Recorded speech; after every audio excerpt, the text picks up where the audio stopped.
Alex Malcolm and Rod Willett with us in the commentary position again this afternoon. Indeed, as we look at each Randall's lineup, and again some omissions there, Alex, but there's a pretty good lineup. They had a massive win last week. 4 changes from the side that beat West Perth by 103 points last week. Obviously, Josh Kennedy and Cameron Sutcliffe are out with AFL duties. Kurt Tropiano and Callum Leslie have both been omitted. Russell Gabriel's an important inclusion coming back from his broken hand, particularly when they're coming up against Paul Johnson. Richard Hadley, obviously back from that injury. Leith Teakle plays his first senior game since round 10, and Brad Dalziel back from West Coast. It is a strong lineup. They have experience all across the board. Before. On cue, it's Matt Seal who gets the free kick for East Perth. So he gets the first possession, no tap out, and he hits the chest of Pryor. 35 from the Vincent Street goal, and this would be a wonderful start for the Royals. Do we expect, was it someone took an extra one in the square? Or was it? No, it was a free kick for some kind of contact. So pushing, but the siren hadn't even gone to start the play. Which was very unusual, so it was outside the actual time of the game. But East Perth, Pryor having a shot on goal. He kicked 2 last week. He's had a wonderful year in front of goal, and this is good enough. They get the first of the day with just 2 possessions, and Pryor gets his 35th of the year. Perfect start for the Royals. And that's probably one of the most important kicks on the footy field. They both got to get better at it. Short from Sampi to Maldenis.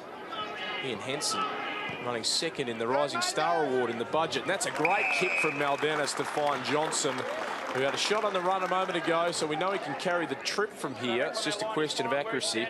He missed a couple of sitters last week, kicking to the northern end. And that was the kick I was talking about earlier, Alex, that you got big blokes up forward, they're on the lead, put it up in the air and give them a chance.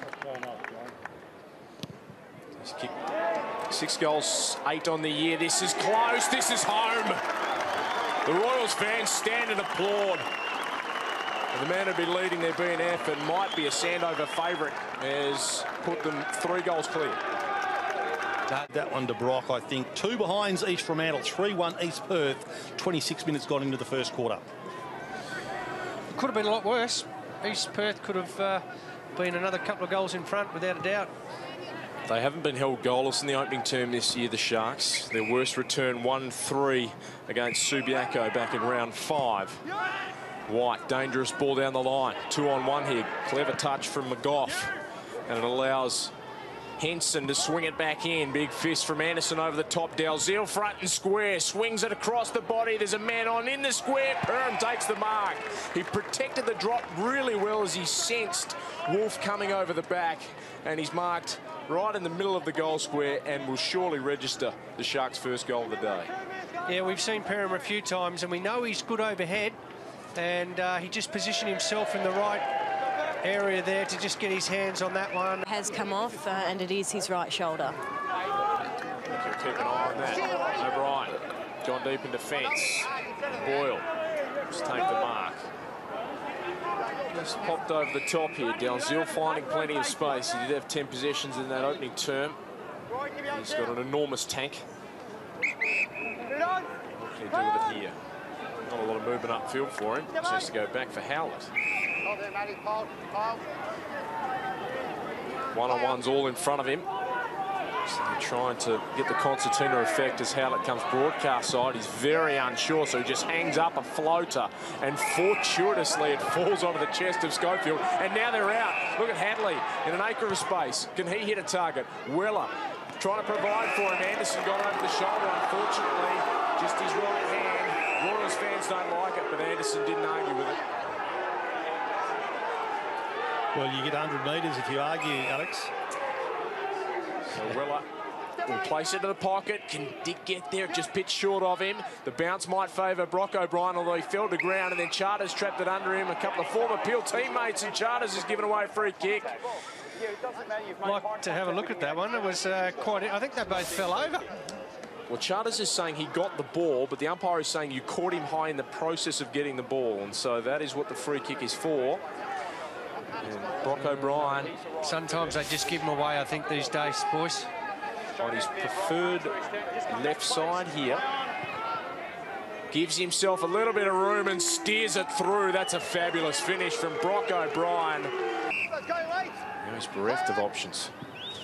He's going to hammer inside 50 for 2-on-2, but floating across. White did well to bring it to ground, and then Sampi comes away. He goes to Moss, who doesn't look to be moving all that well after a really impressive opening term, but he's on that favoured left, and he uses the football so well. What a kick for Johnson. He's got Maldenis very short. You can see that virtually what Paul Johnson could see, and that's an awful kick. It floated down the line. Gabriel controlled it well after it went through Hallett. Now McGough, steady kick for Boyle, wants to give it off. Tropiano inside, off his left, sends it long, hoping for Young. He's wrestling with Sampi, and the umpire will pay a hold. Sampi had his arms wrapped around the big fella, and Young can line them up from 20 metres out on a slide angle. He's a very reliable shot for goal. He kicked one last week. He's got 19 goals, 8 for the season. This for the biggest lead of the day for the Sharks. From close range, he pops it through. And the lead is out to 9 points. Well, Moss was absent in this term for about 10 minutes, and that was when the Sharks had the real ascendancy. And since he's come back on, momentum has swung violently back the Royals' way. He's been very important with some crucial touches. And on cue again, he's going to get the footy here. That's out of bounds on the full. No, just touched by Gabriel. And the Royals, including Moss, are a bit bemused by that decision. They felt that was out. You going to believe Mossy or the boundary umpire? Boundary umpire was in a good position, so we'll go with him, of course. Mossy trying to do his best to convince.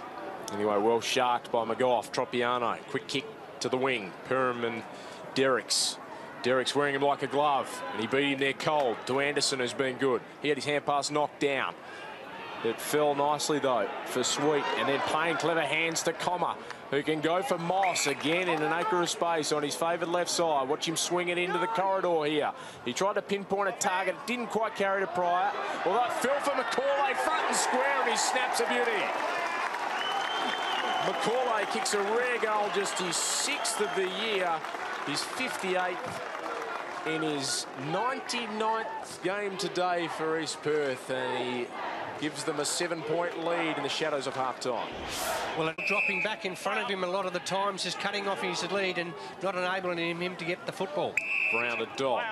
Menegola short. Hold Aaron. Play on. A lot of options. He's having a look longer, although he just spreads it wide. Dalziel keeps running. He's a little indecisive as well. Goes very short. They're happy to play tempo footy here. Schofield looks inboard. This kick hangs in the air a long time. Tropiano under pressure. And numbers here with the Royals. Dobson did well. Got it off to Clutterbuck. Now Maldenis. Can they spread into space here? The kick's out in front of Wolf. Will the bounce sit for him? It will. He's got a little bit of time. He can poke it short and find Pryor. Well, the turnover was very costly, wasn't it, Rob? Yeah, well, it's just a great kick. Wolf found some space. The kick come beautifully over the top to him. He knew that there was a young fella up behind him, and he knew that he had to get the ball on his foot quickly, and Pryor just ran to the right spot, chipped it up, and he took an easy mark. He's already got one. He's kicked multiple goals in 9 of 18 this year. Make that 10. Pryor gets his 2nd of the day, scores level once more. White wine for Wolf. That behind was the first blemish after 5 consecutive goals for the Sharks. They've been really good in the second half with their accuracy. Wolf to Sweet. If East Perth lose today, you'd think they'd have to be playing in the knockout semi. Macaulay. First up. He's taken a good mark. Almost uncontested. Tried to draw a man and get past Young. Clutterbuck. Payne. Can he find a target deep? He just sets it up. 1-on-1. Pryor outbodied Hallett that time and took a terrific mark. We mentioned that contest. It has been a beauty. It's now 11 marks apiece. Well, we've been wrapping Howlett up, giving him best on ground kudos, and what have we missed? We've missed a lot of Pryor's good work. Well, Pryor hasn't kicked straight. Yeah. Sorry. This is his 6th shot at goal. He's now got 3 goals, 3. Imagine if he had 6 straight. They'd be in front. 14 points, the difference. They're coming back. 4th time this year he's kicked 4 or more. And they've kicked the last 3, the Royals. 8 the difference. 18 minutes gone. On your bloke Howlett, Phil. No comment. Johnson having a big influence. Down to McGough, who's been terrific all day. He gets another clearance. Well, it could have been held on to, but Anderson played it pretty well. Tropiano. Did he give away a free kick? Everybody just stopped, and then he got mauled. Holding the ball. What happened there? Well, he had some compassion for the player who went to the ground, and it's cost him dearly. Mel Dennis, the free kick. Crucial turnover. Wide for Sterling, and again they've got a man on the overlap. And it's Payne this time. What's the option? He's got a man in the pocket. Again, it's Pryor and Howlett, and again Pryor with the one hand, couldn't bring it down. Howlett wins this time. Takes on Dobson, dropped the ball. It's gone out of play. The umpire says throw in. Did he get rid of that legally? Knocked out of his hands probably, mate, we'll go with at this stage. The umpire's right on the spot. So a throw in inside 50 here. And Gabriel will go on his own. Down to the front. Brooks trying to get away from Dodd. Through comes Hadley. Oh, Jansen just took his eyes off it momentarily. Brooks fights on at ground level. Flicks the hand pass out to the dangerous Moss. On his right side. Hooks it back to a dangerous spot. Pryor in front. No one was front and square. Cooper fished it out. Menegola takes on Brooks. Went 360 holding the ball. The Royals fans roar with delight. Did he get much time to get rid of that, or was it a pretty quick whistle, do you think? Sometimes you get a 1.5 rotation. He just got the arms free. He went the one rotation and didn't get rid of it. So Menegola penalised. And Rowan Brooks, who's yet to get on the board today, kicked 5 goals in the reserves last week to earn his recall.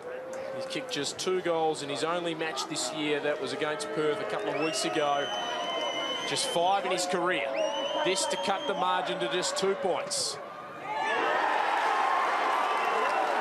Wonderful finish from Brooks. And we've got a wonderful finish coming up here.